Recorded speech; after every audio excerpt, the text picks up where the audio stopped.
Congress party में अभी सबसे तेज़ी से उभरता हुआ चेहरा है प्रियंका गांधी का।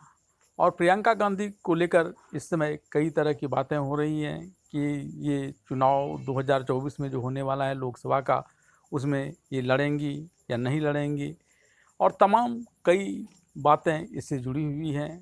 और उसको तमाम संभावनाओं को तलाशते हुए मैं आपके सामने वीरेंद्र कुमार झा। हालांकि प्रियंका गांधी राहुल गांधी से मात्र 2 ही वर्ष छोटी हैं, बावजूद उसके इन्हें लंबे समय तक राजनीतिक परिवार में जन्म लेने के बावजूद सक्रिय राजनीति में योगदान देने का अवसर नहीं मिला था। ये बहुत ज़्यादा तो रायबरेली में सोनिया गांधी के चुनाव प्रचार की कमान संभालती थी, यहीं तक सीमित थी। लेकिन अब ये काफ़ी सक्रिय हो गई हैं और सबसे तेज़ी से उभर रही हैं कांग्रेस पार्टी के अंदर।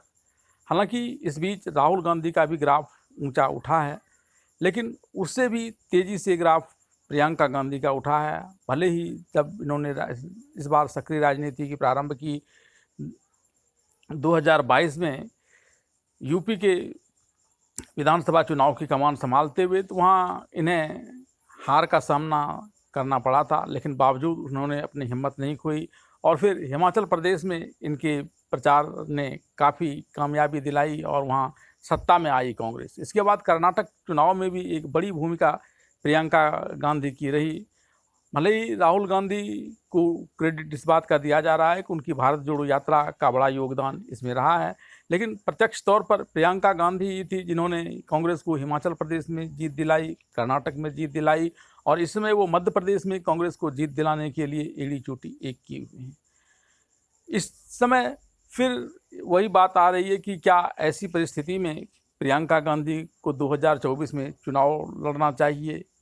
पहले यह कहा जा रहा था कि प्रियंका गांधी की कार्यव्यस्तता को देखते हुए उन्हें राज्यसभा में भेजा जाएगा, लेकिन अभी उनके पति रॉबर्ट वाड्रा ने भी इस बात की ओर इशारा किया कि वो 2024 की चुनाव लड़ सकते हैं। उन्होंने यह बताया कि प्रियंका गांधी में संसद में जाने के सारे गुण हैं और 2024 की चुनाव वो लड़ सकती हैं। और भी कई वजह हैं जो प्रियंका गांधी को 2024 के लोकसभा चुनाव में लड़ने के लिए, सीट देने के लिए कांग्रेस को बाध्य करेगी। सबसे बढ़कर यह तो सोनिया गांधी के खराब स्वास्थ्य को देखते हुए कहा जा रहा है कि वे रायबरेली से शायद इस बार लोकसभा का चुनाव नहीं लड़ पाएँ। यह एक प्रतिष्ठित सीट है जिस पर सोनिया गांधी लगातार 4 बार से चुनाव जीतती आ रही है। वहीं एक सीट अमेठी का भी है जो अभी बीजेपी के खाते में है, और राहुल गांधी को वहाँ से चुनाव में हार का सामना करना पड़ा था और फिर वे वायनाड से जीते थे। ऐसे में एक यह भी स्थिति बनती है कि अगर वे वायनाड और को छोड़कर अमेठी से चुनाव लड़ेंगे तो फिर उनको लेने की देनी पड़ सकती है। वायनाड की जनता तो जो नाराज़ होगी। उत्तर प्रदेश के लोग भी ये सोचेंगे कि जब छोड़कर वायनाड जा सकते हैं तो फिर इन्हें यहाँ से जिताने से क्या फ़ायदा।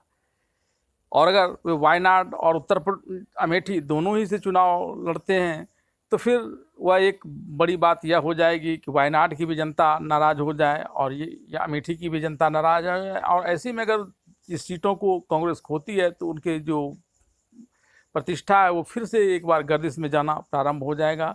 लेकिन प्रियंका गांधी अगर इसमें से किसी भी सीट पर चुनाव लड़ती हैं तो उनका चुनाव में जीतना ज़्यादा संभव दिखता है राहुल गांधी की तुलना में।